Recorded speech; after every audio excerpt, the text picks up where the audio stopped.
Hello everyone, I'm Matt Mallander, Director of Influence Engagement from Cycling UK, the clues on the wall. Welcome to the Bike Week webinar today. Really pleased to have you here and some great panelists to talk about their experiences of encouraging people to cycle to work. So today's is part of a series of webinars we've been having all week. Today's is very much about making commuting by bike the first choice for people post-lockdown, but earlier in the week we had webinars on behaviour change, embedding the new cycling culture we're seeing, and also what local authorities and cities are doing to prepare for people welcoming them onto bikes onto the roads after lockdown. And all those videos are available on our website to view. Today is very much how we can support those businesses to encourage their staff to cycle to work. I know many of you on the call are already part of that journey and part of that solution. We at Cycling UK are also part of that. We really believe that part of our strategy is to get 1 million more people cycling, and a big part of that is workplaces. Workplaces employ 32 million people across the UK, and so have a huge part in playing to nudge people into taking up cycling for transport. We think we've got the formula. We know some of the ingredients, and some of our speakers today will testify to their activities. We've got guides which you can download from our website, Cycle Friendly Employer Schemes. We've got a range of services and offers to support you to do that. We've also got a badge, the Cycle Friendly Accreditation badge, for those businesses who want to really show off that they've achieved that. But more of that later. You know, what's the opportunity? Well, most of the UK live within 5 miles of work. Obviously, there are exceptions. Half the population have access to a bike, yet 16 million of those people choose to drive to work, compared to 1 million people cycling. But yeah, you're part of the converted, so you know that this is a good thing. So our job collectively is to help people do more of that. We all know that commuters face a long time sitting in traffic, congestion, wasting their time, precious money, and cycling is a real option to benefit their own fitness, their well-being, their bottom line, their financially, and their time getting to work, and for businesses to encourage your workplaces to cycle. Obviously, you've got a fitter, more engaged workplace. You've got an audience of employees who will appreciate you because you're providing the services that they want, and also you potentially save money through car parking spaces or reduction of those and staff travel. But for most of that, you know, that's not new. That's been around for a while, yet those numbers are still lower than we would hope. So, you know, what is the COVID situation provided? One of the upsides, I know they're not many, but one of the upsides is that the government have really kind of woken up to this green transport revolution, and they're telling us to cycle to work, for school, to leisure. So yeah, and they're putting their money where their mouth is with money for pop-up cycle infrastructure and support. Likewise, you know, we recognise that there is going to be a big impact on public transport, through social distancing. The ability to be on public transport in close proximity to people is going to reduce. So we're not all going to be able to get on public transport. So there's onus on us to move around differently. The good thing is that people obviously recognise the benefits. Our own surveys say that of those people that are now cycling, we're seeing double cycling rates.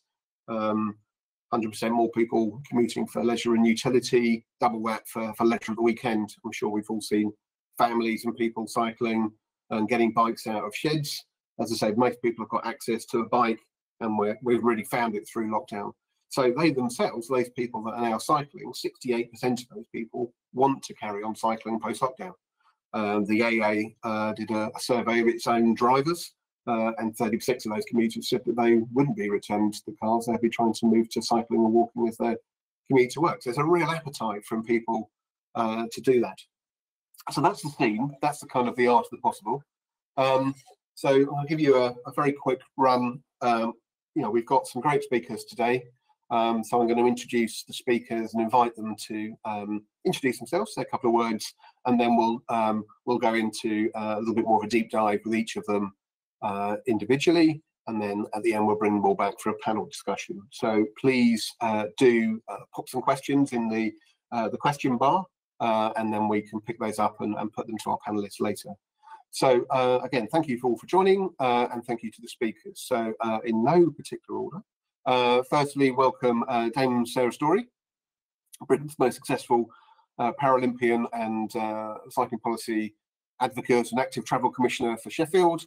We've also been joined by Paul Hushoft from Dutch, who's a Dutch consultant in getting businesses cycling. Hello, Paul. We've got Jane Cornelius from Swansea University. Hello, Jane. Hello. Hello, welcome. And again, we've got Anna Martha Yelving, a transport consultant from Royal Haskoning from the Netherlands as well. So hello, everyone. Sarah, do you want to just introduce yourself briefly? Hi, everyone. Thank you, Matt. Sorry about being on mute. You'd have thought I was used to it by now. I think this is day 91 on the work from home house for me. So yeah, I'm Sarah Story. I live on the west side of the Pennines, but I work in Sheffield City region as the Active Travel Commissioner. I've also been working alongside Chris Boardman at British Cycling as the policy advocate. I'm still a competing athlete as well, so I'm negotiating the delayed Paralympic Games, which are going to be next August. Fingers crossed. Great, thank you. Paul. My name is Paul Hofschild. I work for a small consultancy firm. It's called 3PM, and I cycle a lot in the UK, but then on Swift in London. And I work from home since the 16th of March, so 3 months, more than 3 months, I think. Yeah. Great, welcome. Jane. Hi, I'm Jane Cornelius. I'm the Sustainable Travel Officer for Swansea University. I'm not a massive cyclist. I do not commute to work by bike. I'm a leisure cyclist, but I've been told I'm an enabler. So I'm going to be looking at today from a different perspective, encouraging and helping those that can cycle to cycle. Great, thank you, Jane. And Anna. Yes, my name is Anna Martha Yelving. I'm a consultant on behavior and mobility at Royal Haskoning DHV in the Netherlands. And one of my main focus points is behavioral change towards sustainable mobility. And of course, cycling is a large part of that. And of course, we cycle a lot in the Netherlands. I live in Amsterdam, and cycling is my main mode of transportation here. And I try to support others to cycle as much as possible as well.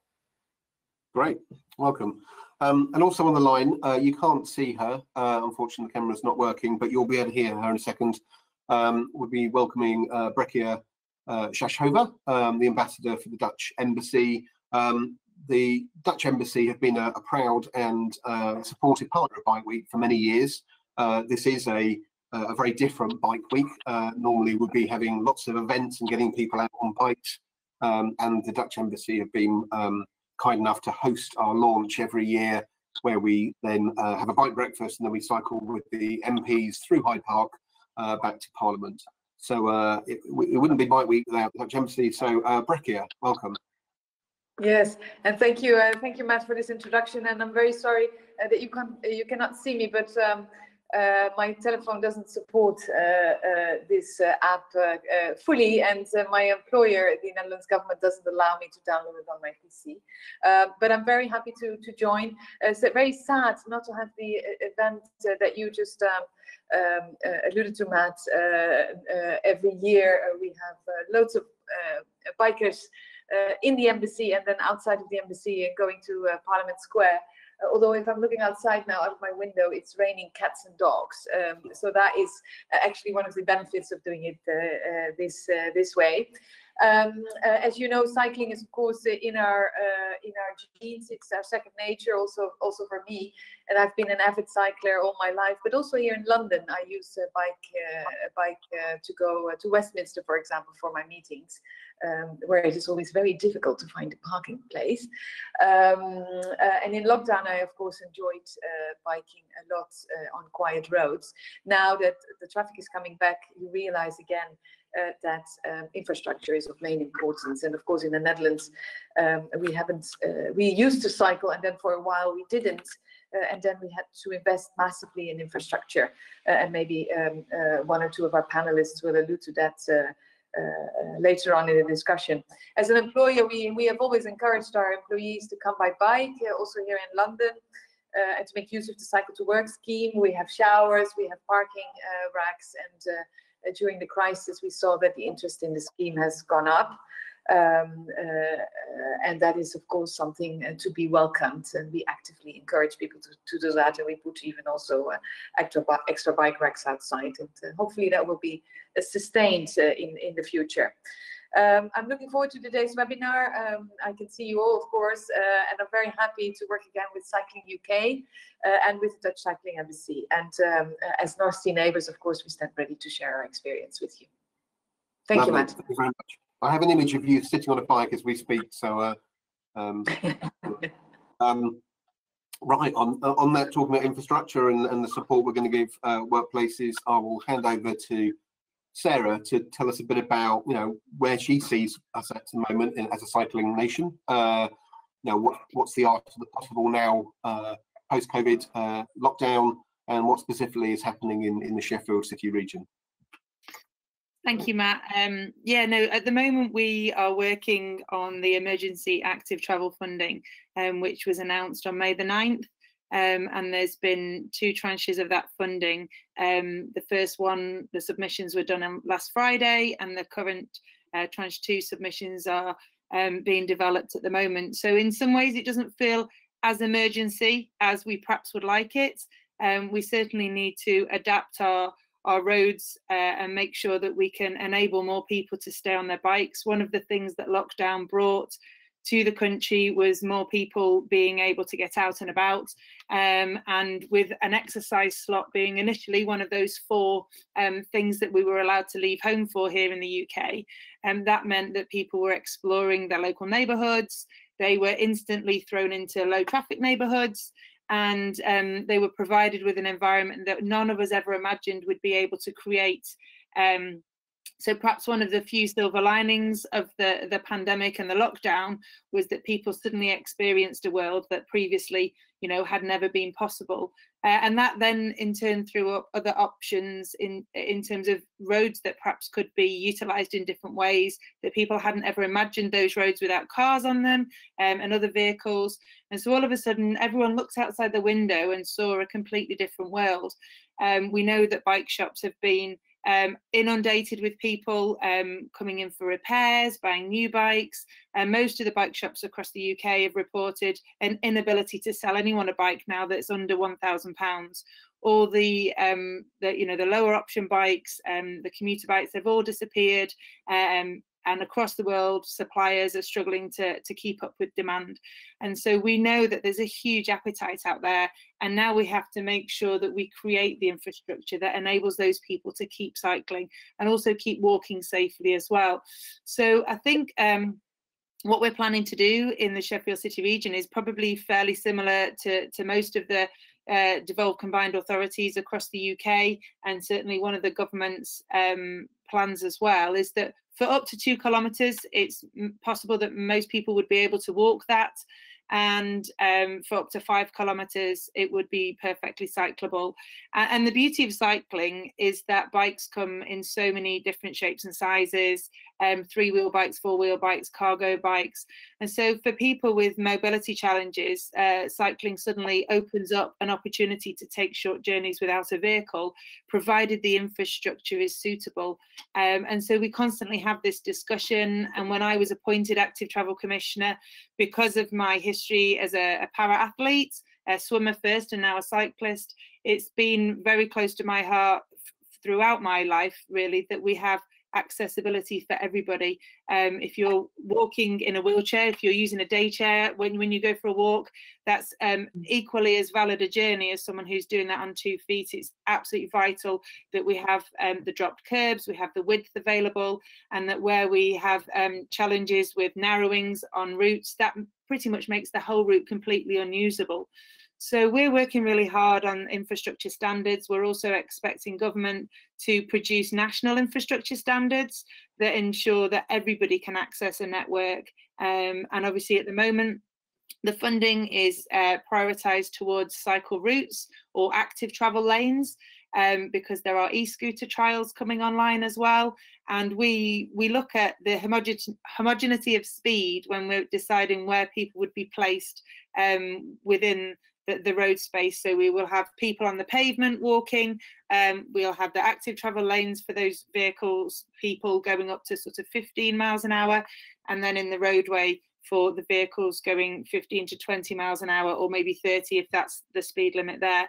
So there's a whole range of different interventions that we have available, and it's about now working with our councils and bringing together the best solution for the region. Within Sheffield City region, we already had a map purposed for people to comment on what they would like to see, what they'd like to see changed, and we repurposed that map within the pandemic, so people could give us specific things that were a challenge during lockdown and with social distancing now the norm. And that map has received over 1,000 comments in the COVID-19 situation, and several other places around the UK have also enabled themselves a map to gather comments of people, so they can pinpoint specifically where those challenges are. And obviously for cyclists, there's still a social distancing element, because if you're passing somebody on a pavement, you still want to be able to give them that space. So the width of the trial infrastructure lanes that we're putting in across the UK, or would like to see put in across the UK, also need to take that into account as well. So it's a very busy time. I think any active travel team across the UK will tell you that. And we also have to look at the other peripheral things that bring it all together, and things like bike parking and security when people arrive at work, and also whether or not people are going to need changing rooms and showers.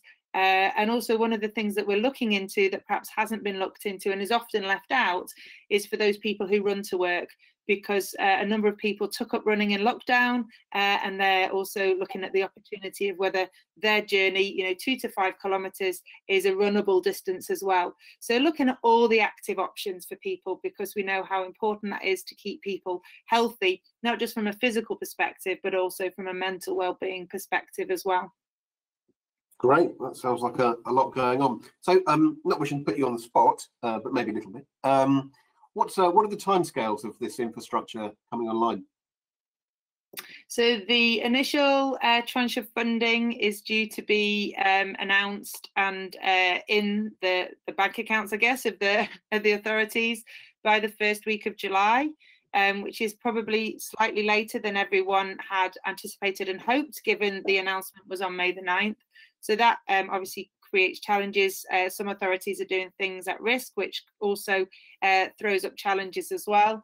And then the second tranche of funding is expected, we think, in August, but that's still being ironed out and made a decision on according to how quickly those plans, and it's split. So the first tranche coming is much smaller. So for example, in Sheffield City region, our first tranche is about 1.4 million and the second tranche is about 5.6. So we're looking, it's very much the second tranche where you can potentially do the most. Great. And that the 5.6, I'm guessing you've got, as you mentioned, you have a map. Is the 5.6, I mean, it's called temporary measures, but I guess this will help fast track some of your existing plans, won't it? Well, we've referred to them as trial measures because there's obviously a revenue and a capital funding split, and with trial measures they come out of the capital pot. So that allows us to look at the plans we already had. So we last week launched our active travel implementation plan, and that was a plan that had been pulled together inside the first 12 months of my appointment. The collective efforts of the districts, the local authorities, with the Sheffield City Region Active Travel Programme, pulled together how we'd like to see the region look by 2040. So it's a gradual build according to all of the other things that are going on within the region. And one of the things that the emergency funding does is it allows us, alongside our Transforming Cities Fund money, allows us to look at the measures that are going to be most useful in the easing of lockdown and in the response to the easing of lockdown, and potentially any subsequent local lockdowns or whatever might happen as we move into the autumn and then the winter. And the other thing that it does is allows us to accelerate parts of that active travel implementation plan that perhaps we didn't ever expect to have the opportunity to do so, because, like I said in the opening remarks, we have seen a region, we've seen a UK where, you know, there was no vehicles on some of the major routes that would normally be heavily congested, and so that allowed us to see things quite differently. So accelerating certain routes may be an opportunity, subject to where local authorities deem to be the priority and the most chance of having the best number of people on bikes and utilising those routes. Great. Okay. 2 quick questions, and then I will move on, and then we'll have questions later. I'm guessing the map's still online. Is that something that businesses can now engage with? Yeah, so anyone who lives or works in the Sheffield City region can go to our interactive map. You can access that through the Sheffield City region website. And the blue layer, the blue comments, are all the comments that have been put on there since the COVID-19 lockdown. And those comments are, you know, being reviewed weekly by the local authorities. Interestingly, the comments from pre-lockdown, our active travel implementation plan covered off between 88 and 91% of the public comments were covered off within the plan from the local authorities. So one of the things within South Yorkshire that's been really pleasing is that everybody seems to want to head in the same direction, which is obviously what you want. You want that appetite, you want that bold, and you want that ambitious network to appear, and you want everybody to be wanting to use it as well, because it's not just about what the authorities think, it's about the people out there wanting to have that infrastructure in their region. Brilliant, thanks very much. I've got a question, but we'll hold it for later. This one's from Andrew Golding.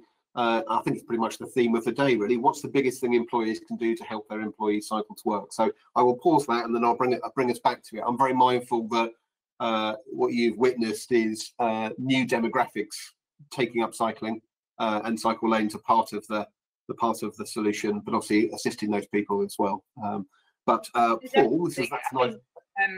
Before the pandemic, we knew that 66% of women who didn't cycle highlighted safety. So it's one of the things that's coming out with new demographics of people coming into cycling and potentially cycling to work, and that those fears have to be addressed.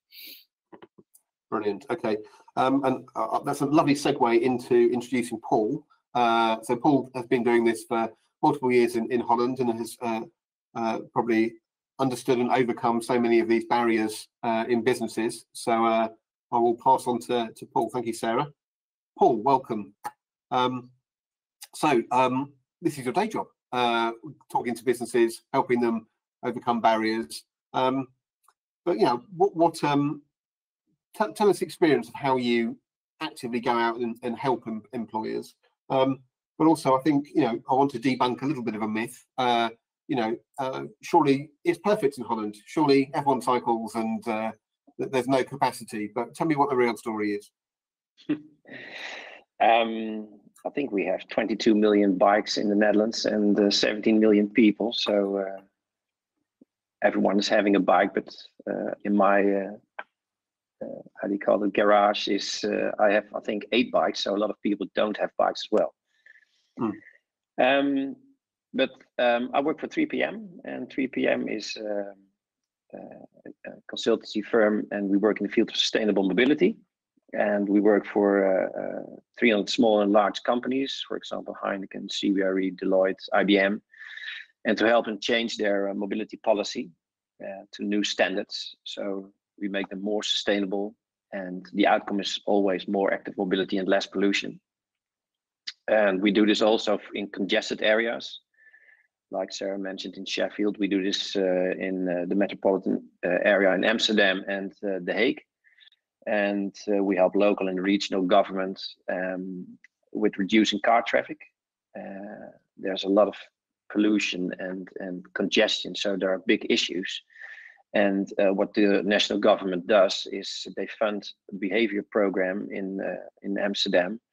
And what we did, we built a network of 250 companies, and we gave them advice how to change their mobility policy. And what we did, we achieved a reduction of 10,000 cars during rush hour in the morning. And what I said, you can see there's a behavior campaign. But what we do is we companies, all of the 250 companies can get 40 hours of free advice, and it's funded by the national government. So it's a care to start with improving mobility policy and what they actually otherwise won't do. So it is an accelerator and what the national government funds. And it won't help to always build new roads. You have to do something about the behavior of the commuters. And our approach and what we do is we make an analysis, and with our tool, we calculate the potential. So then we can see what kind of new measures we can implement.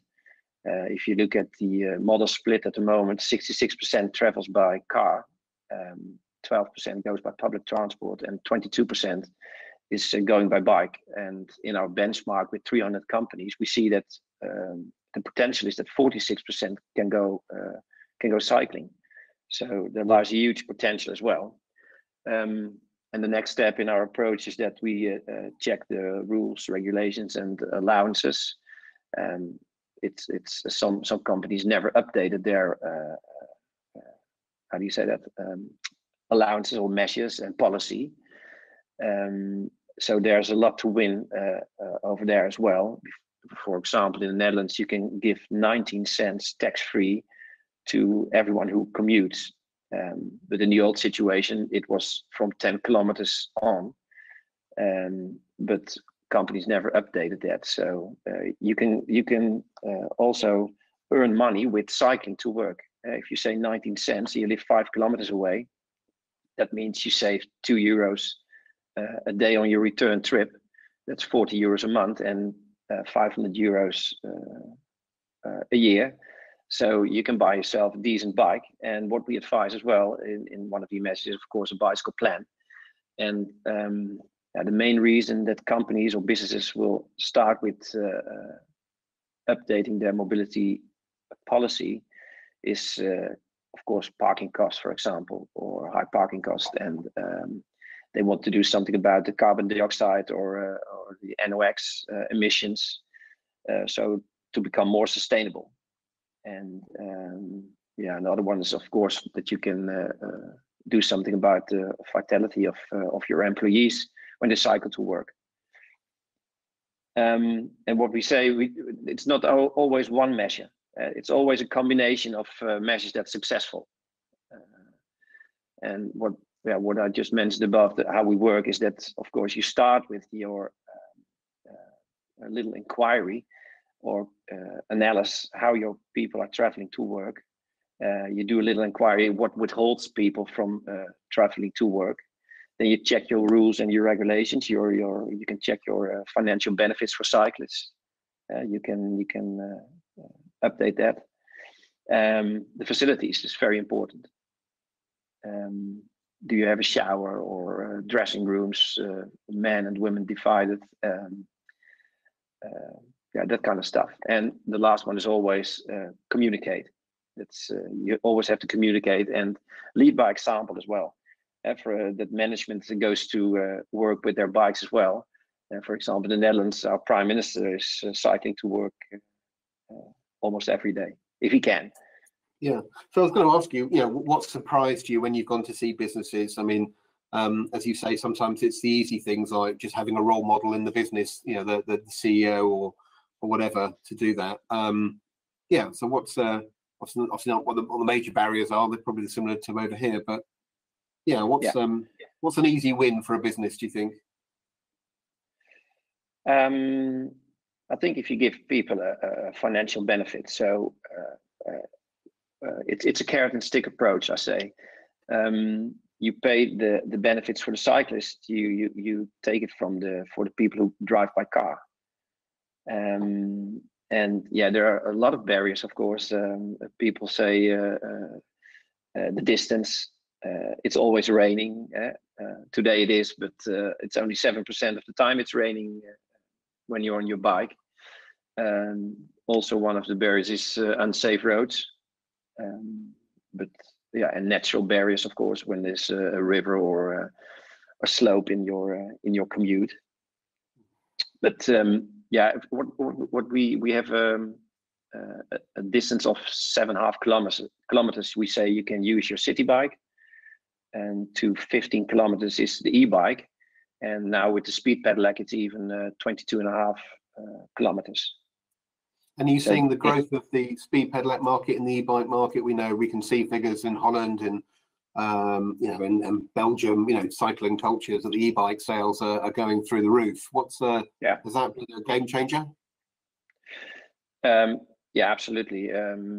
First, the e-bike was a bit for the elderly people, but now even kids who drive to school are on an e-bike, and yeah, also commuters. Speed pedelec is hip, and yeah, and I think we have almost 40-50% is on our sales. Bike sales are e-bikes, and we had an increase in the speed pedelecs of 60% since 2018, I believe.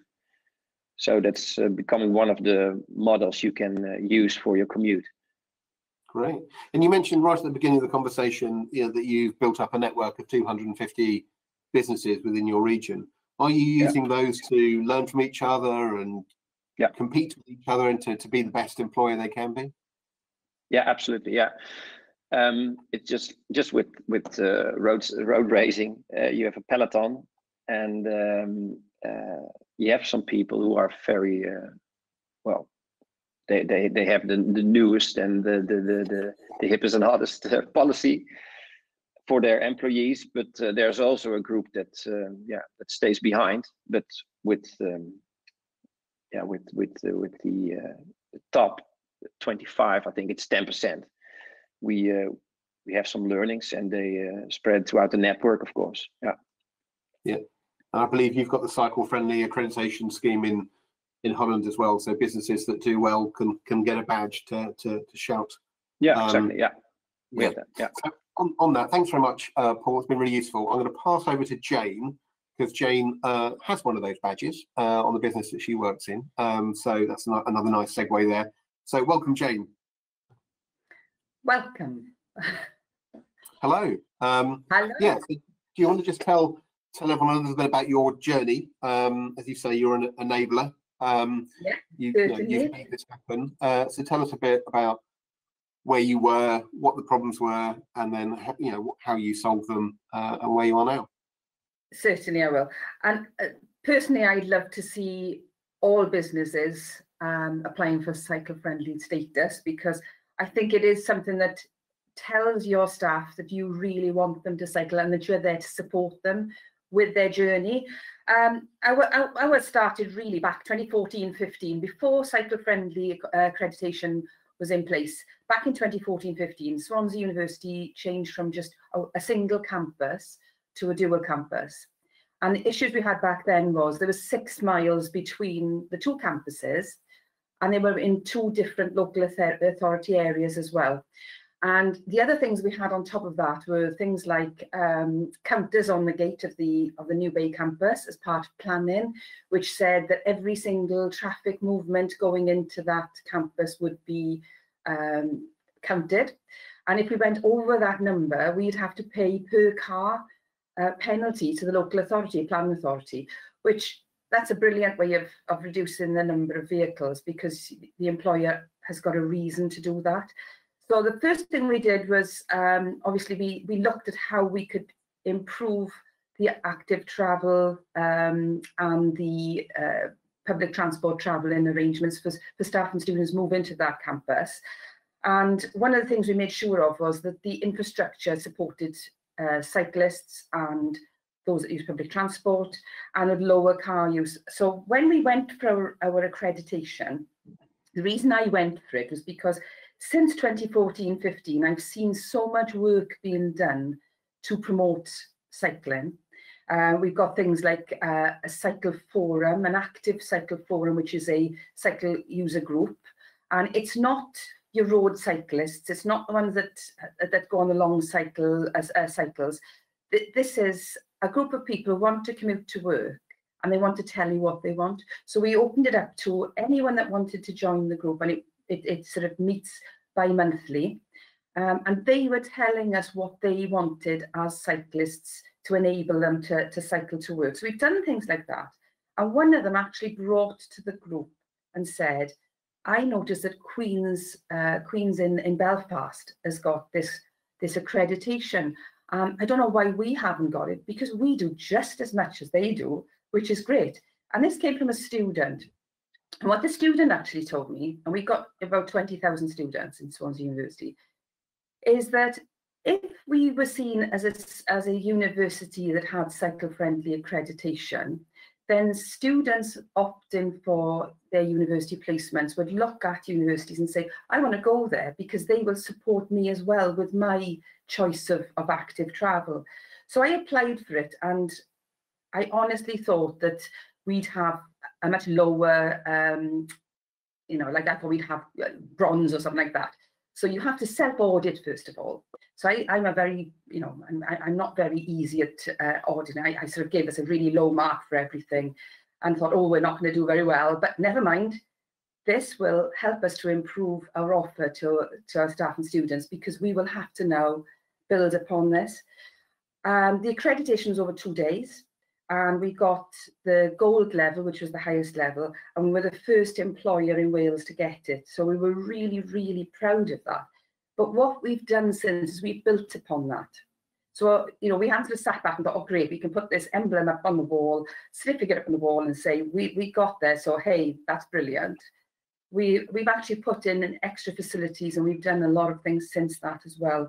So our journey was really to sort of celebrate what had been done already, but also look at the report that was given to us by yourselves to say, what can we do now to keep our gold standard and actually improve on that as well? Great. I mean, if you had your time again, I'm just thinking people on the line will be thinking about contemplating how they get their businesses cycling. It sounds like you because of the new facilities coming in, you had a bit of a head start, a desire to change, and obviously you've engaged your employees to be part of the forum. What would you, if you did it again, what would you do differently, or what would you do first to say, actually, that was the best thing I could have done ever? I think we've had some really good feedback. I think being more vocal and getting things in sooner, because one of the things I was very surprised at is when we were trying to put in measures,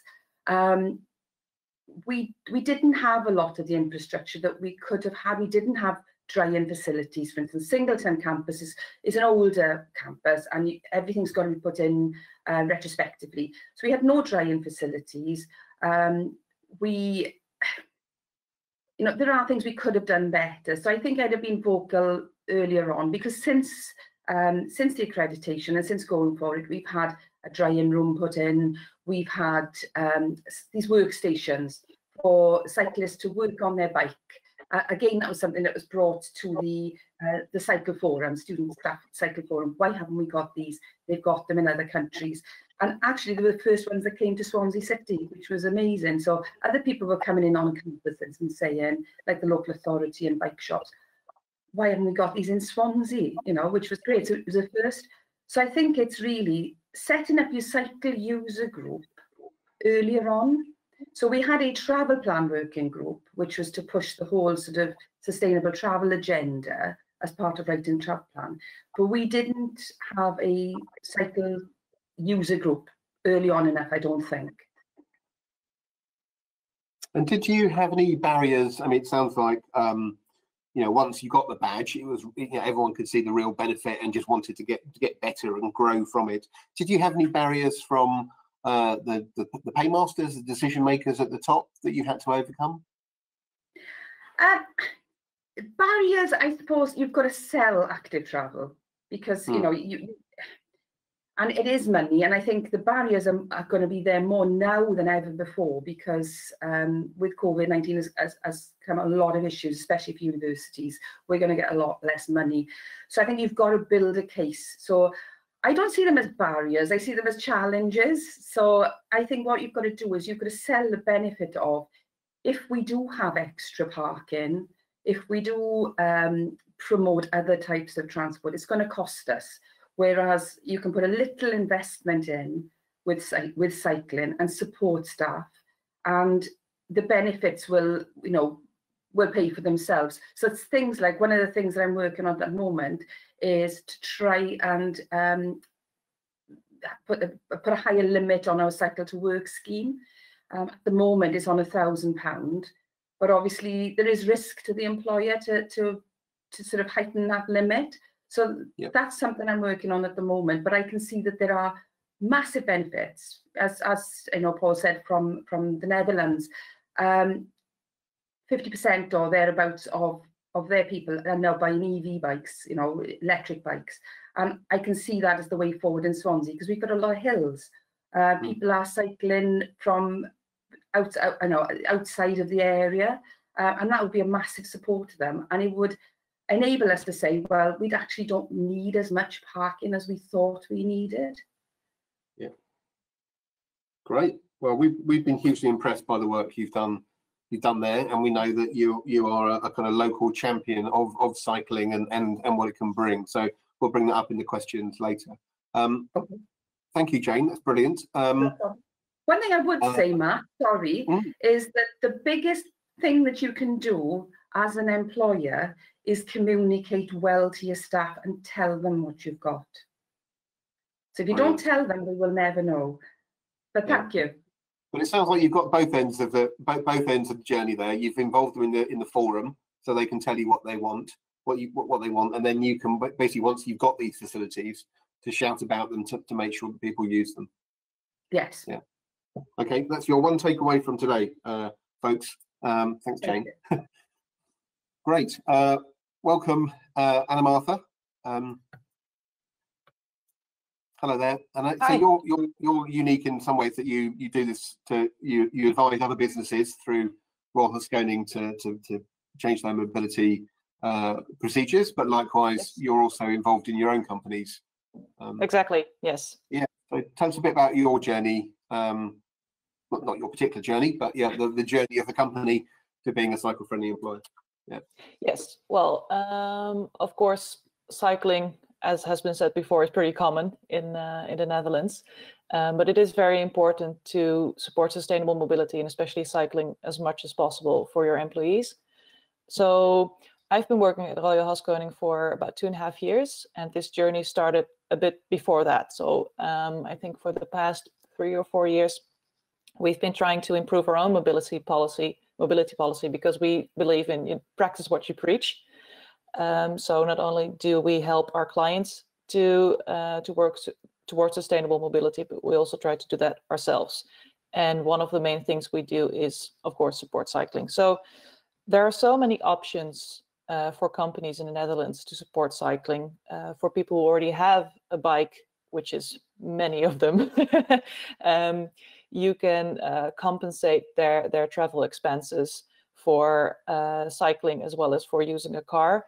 Like Paul already said, you can pay them the same amount of money to use a bike rather than a car. So that's one of the things. Also, we have public transport bikes at stations, usually train stations, that people can use when they travel by public transport and then transfer to a public transport bike to go elsewhere. And we support that as a company as well. So that's free of charge for employees. And also we have a company bicycle scheme, which is quite complicated to explain because it has to do with a lot of tax rules in the Netherlands. So I won't bore you with that. But essentially it means that if you, as an employee, buy a bicycle through your company, then it's cheaper for you. And actually, one of the benefits of the COVID-19 pandemic is that because people are traveling less, and so we as a company have to pay them less money for travel, we actually have more money available right now to expand that company bicycle scheme. So hopefully we can heighten the maximum amount people can spend on a bike. So it's also easier and cheaper for them to buy electric bikes, for example. And finally, we also have shared electric bikes available at every office in the Netherlands. So that's what we already do. And we're looking into anything that's happening to support cycling even more. And I also completely agree with Jane that communication is essential. If you don't communicate what you have and what's available, then no one will use it. So that's also part of the things that we do as a company, is to communicate to our employees and to our colleagues what's happening. So that's great. Thank you. Our journey so far, but it's a work in process. Yeah, so for the viewers and listeners, we have similar schemes in the UK. The Cycle to Work scheme, which is facilitated by the company and allows employees to save money through tax deduction on getting a bike. So that's one of the tools that are available to businesses in the UK, and there are lots of providers out there. Yeah, electric bike seems to be the kind of it's being picked up on a couple of things. That's obviously quite an investment for a business to put in. How did you convince your business to create electric bikes for staff? Well, I wasn't personally involved. You mean the shared electric bicycles? Yeah. Yes, I wasn't personally involved in that development because it happened in 2017, and I didn't work at Royal Haskoning DHV that yet. But we really thought that it's essential because for our company, for example, we are on the road constantly. We travel a lot, and what happens is that people travel to the office in the morning, or at least, of course, before we started working from home. And then they have a meeting elsewhere during the day. They use their car again to travel to that meeting, then come back again, and then travel home. So every trip that you make by bicycle instead of by car is one less, less pollution, less congestion. So that's why we thought it's so important to provide opportunities at the office to travel to other meetings as well. And of course, it's an investment, but then again, we also, of course, compensate our employees if they travel for business by car as well. And if they use the electric bike, then they won't get that compensation. So it sort of pays for itself again, only it's much more sustainable. Great, brilliant. And businesses obviously in the UK can capitalise that expense as well. So yeah, it's I think it would be a great thing for businesses to do in the UK to have those electric bikes. It really is a real enabler Yes. for everyone. You mentioned just lastly when we spoke on the phone the other day, a big part of this is what we've heard today is about building that infrastructure, about creating the facilities for people, engaging people, communicating. Some of it was also that kind of ongoing promotion, and you told me something about, I thought you said the low carb diet, but I then realised it was the low car diet. So tell us Yes. about that. Yeah. Yes, the low car diet. Well, it's a national challenge. I think they're also trying to broaden it internationally. But it's a national challenge for 1 month in the Netherlands, where several companies try to travel as sustainably as possible. So essentially, every time you travel, you try to not travel by yourself in a petrol car. So car sharing is fine, using an electric car is fine, but of course we try to focus on cycling, walking, using public transport. And by challenging people to do this for a month, they really try out a new habit, because it takes a bit of time to adjust to a new habit. But if they've been cycling more often for a month, then they realize, oh, this is actually pretty easy, and I can cycle to the office and it only takes me 20 minutes. And if I'm stuck in a traffic jam in the morning by car, it also takes me 20 minutes. So that really helps people to get familiar with using more sustainable travel methods. And that really helped. And what I didn't mention during our phone call, but what we did is during that same month, it was in September last year, my department went to, as a trip, to one of the Wadden Isles in the north of our country. And we actually left all our cars on the mainland before we left by ferry. And we used only bikes the entire weekend to travel around the island, and it was completely fine. Of course, the weather helped, but but it was fine, and everyone, no one actually missed their car, as far as I know. Yeah. And So just one final point, which and others may have experience of this as well when we come on to the questions. Do you find colleagues helping other colleagues out, motivating each other, kind of budding up, or riding together? if it's possible, if they take the same routes, then yes. But of course, because cycling is already so embedded in our culture, we don't necessarily need buddies to get cycling. Almost everyone knows how to cycle. Almost everyone is able to cycle. It's just that most people don't choose to cycle to work yet, and that's what we're trying to change. And it really helps to have ambassadors in your company and to share experiences and to really showcase how easy it is to cycle to work, or to work locally instead of at the main office. Great, thank you, Anna. Yeah, really useful stuff.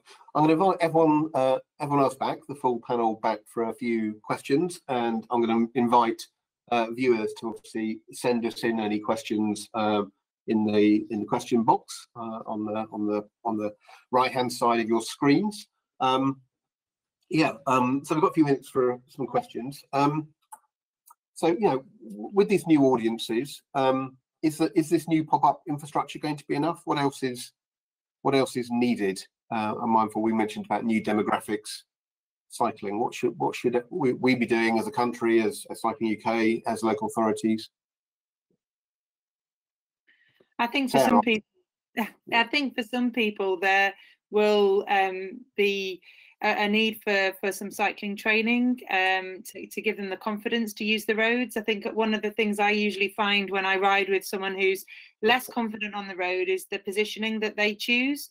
Quite often they'll hug the curb too much, and they'll not give enough space to parked vehicles, and they need to have that confidence and understand the reason for riding in what we call a primary position, and how they can support the driver of the vehicle behind them to make the right choices. And so often people say, oh, they're in the middle of the road, it's, and they're up in arms, but actually we're protecting the driver from a mistake that they perhaps can't see further ahead.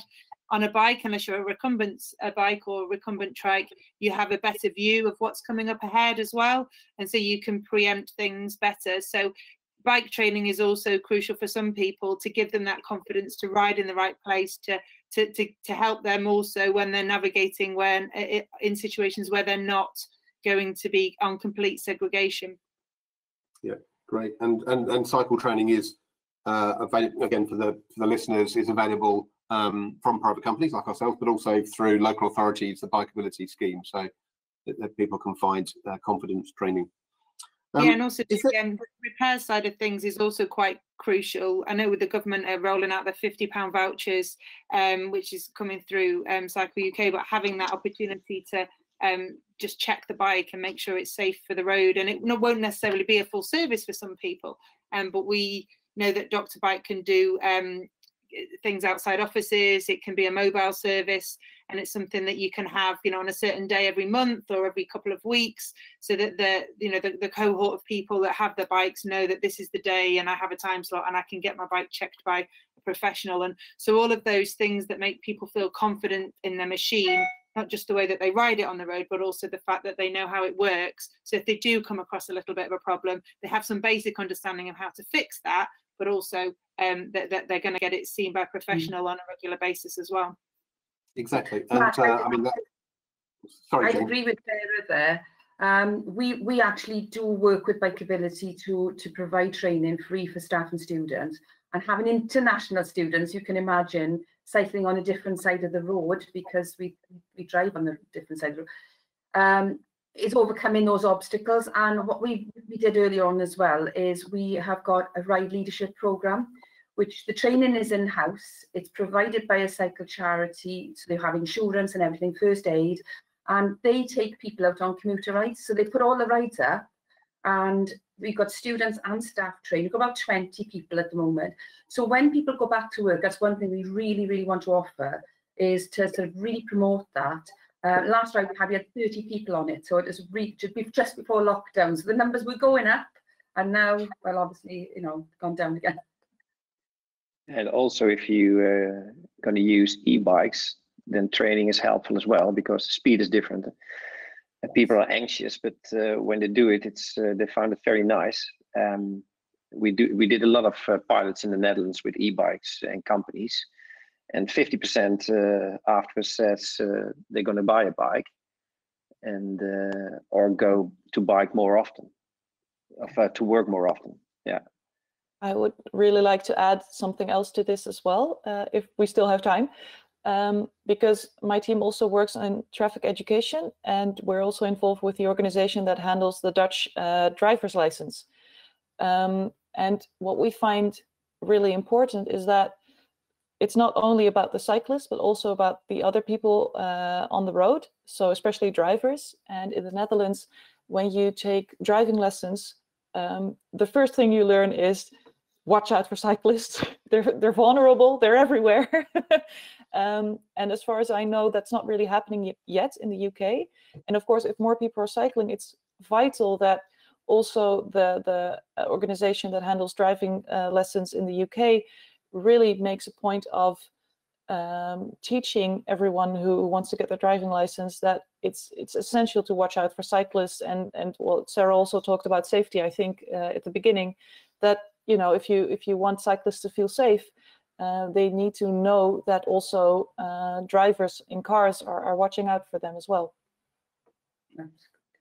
Yes, I completely agree. That's something that the government did recognise in their safety review a couple of years ago, about trying to get cycle training within the driver training. Obviously, the flip side of that is a lot of people have already been through the driver training over the years, and they won't go through the retest. So it's a question for Sarah, and maybe if you've got experience from Holland as well.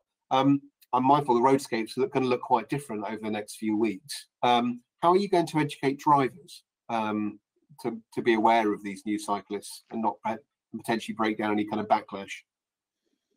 Well, there's going to be signage up, and I think all drivers will need to call upon their driving training, which was perhaps done far too long ago, to drive to the conditions. So we know that when it's dry, and when it's wet, the conditions are different. Well, the conditions are different now. The road looks different, so you need to read the signage and make sure you're aware. You need to slow down. One of the frightening things from lockdown has been the instances of speeding. I think one of the Met police officers referred to a 1,167% increase in speeding in 20-mile-an-hour zones, and that was just in one part of London. So that's just frightening to think that people are utilising the roads in that way. So driving to the conditions has to be the right message, and I think it's constantly being talked about on social media, pointing out the responsibility to vulnerable road users to look out for the fact that there are more pedestrians, and that those people need to give each other social distance. So that may mean stepping into the road, being aware that if you're driving along a road with a narrow pavement, a narrow footway, that those pedestrians who are crossing each other will need more space if the cones aren't there just yet. And it's the idea that we've been protecting the NHS and building on that behaviour of protecting people and protecting each other is going to be so vital, and calling upon people to really take responsibility for their own actions. One of the things that's been really, really great over here, I just live outside Greater Manchester, but Greater Manchester have been talking about transport heroes, and the more people that can give up a space on public transport, who can leave their car behind, the easier it will be for everybody, because there are some people who have no choice but to drive or have no choice but to use that public transport. But for the vast majority of people, they could probably make that journey without needing their vehicle. And a single person car journey just takes up so much space that we know our towns and cities don't have. So I think we're all appealing to people to take that decision in the same way they considered whether or not their journey was essential during lockdown. It's now about how we utilise our road as we ease lockdown and continue to play our part. Great, thanks for that. I'm mindful of time, so we're going to be wrapping up in just a second. I'm going to ask you to go around very quickly, and it's on the spot. I know there's no one silver bullet for this, but if you've got an audience of businesses that are kind of ready and willing to do this, what would be the first thing you ask these people to do this afternoon to start their journey into becoming a cycle-friendly employer? Anna. I would recommend that they try to know their employees. So send out a short questionnaire on how you can help everyone, and really use those results, because also if your employees feel heard about what they want, what they need, then it will be so much easier for them to transition towards cycling. Right, Jane. I would agree, ask the questions, set up a cycle forum, run a survey, ask people what the barriers are to cycling, and then be seen to be doing something about it. And after you've done that, tell people you've done it. So you say, you said, we listened. And that's very, very important. Great, thank you, Jane. And Paul?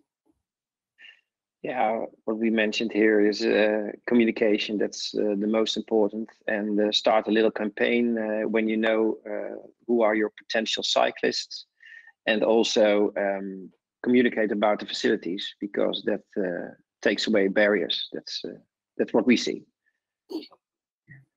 Great. And Sarah mentioned it. She mentioned about the cycling to work voucher scheme and activities. I think, you know, it's being aware. I'm talking to the businesses now. It's being aware of what services are already out there for you. As you say, there are cycle training either within workplaces or with local authorities. There's a range of services that we obviously offer and can give away for free. And there's support that we're doing through the Big Bike Revival at the moment with pop-up bike lanes. Yeah, so we will be publishing lots of information about how businesses can, they don't have to take on the burden themselves. At this moment, there's lots of opportunities to do so. And we've also got our map on our website where local infrastructure is popping up as well, so people can use that as a journey planner. Great, so it's 12:02.